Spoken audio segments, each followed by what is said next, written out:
Move over to the Middle East, where Syria and Israel have agreed to a ceasefire following a series of Israeli airstrikes and clashes in the south of the country.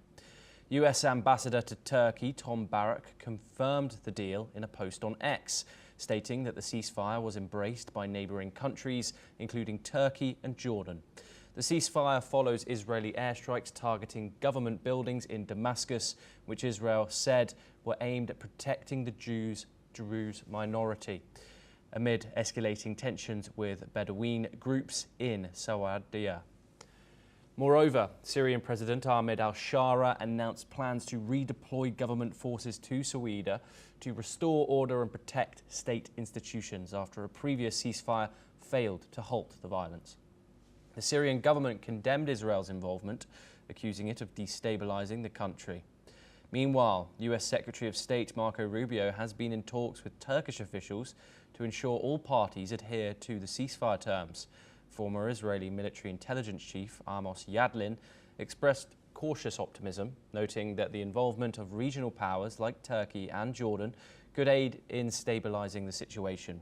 However, he emphasized that the ceasefire's success will depend on halting hostilities on the ground. We're now joined by Shruti Dasgupta, who's an international affairs expert. She joins us live from New Delhi. Shruti, thank you very much for joining us on the program, as always. What factors do you believe were the most critical here in securing this ceasefire brokered by the US between Israel and Syria? Greetings, Thomas. Thank you for inviting me. Pleasure. US plays a very important role in ensuring that the HTS, which is now the military force under al-Shara, acts according to the wills and wishes of US allies, which is Israel. Although we know that it is being, I've stated it before, it's called that the Bedouin tribes are attacking the Druze in the southern part of Syria, Sueda in particular, and Dara.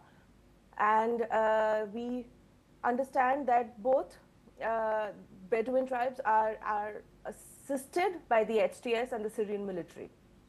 In this, the government officials are just as complicit. So when there is a ceasefire called by Trump, we need to understand that the HTS head, al-Shara, also known as al-Julani, who is a former al-Qaeda terrorist and who had a bounty on his month after January, he has been placed there by Trump and his administration to help their ambitions, the US ambitions in the Middle East.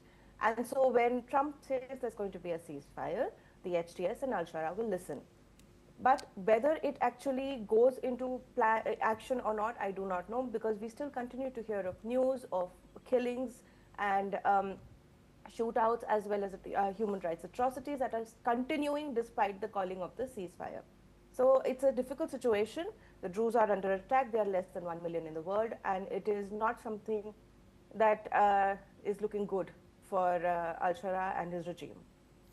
Yes, indeed. Shruti, how would you analyse the importance of international players here? We have a few coming into the scope, including the United States, who brokered this peace deal, who have also lifted sanctions and have openly supported the new Syria regime in a direct meeting with Donald Trump. We've also got Turkey, who have many interests in the region, who have voiced their support and condemned Israeli strikes previously in Damascus. How do you see these players reacting if fighting were to flare up again? So Turkey is a NATO member, and so it speaks the language that US likes it to speak as of now, at least in terms of these particular issues. So when it is warning Israel that it is not liking its military actions in the southern part of Syria, it is also securing the US's point of view that Israel should not militarily be involved in other nations anymore. Trump on its own, he has his own agenda, personal as well as political, and part of that is to maintain a bromance with Netanyahu that is sometimes hot, sometimes cold. So although he restarted the supply of arms, the 20,000-pound bombs and aid and all of it and military support to Israel during its Iran adventures.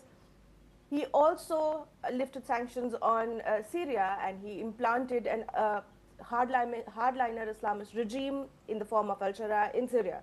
So he's playing the hot and cold war, which is no longer just in the interest of Israel, but also in the interest of US and what it wants to accomplish in the Arab region itself. So if Israel decides to make it a little more combative, then US will have its own say in it, and whether it will support it or not and how it goes down might turn a little bit more ugly than Netanyahu is willing to face right now in its current political hot environment in Arab region itself. So there are other players in play, but most of it is guided by what US is saying and what it wants in the region. Yes, Shruti Dasgupta, thank you very much. You are staying with us to discuss further.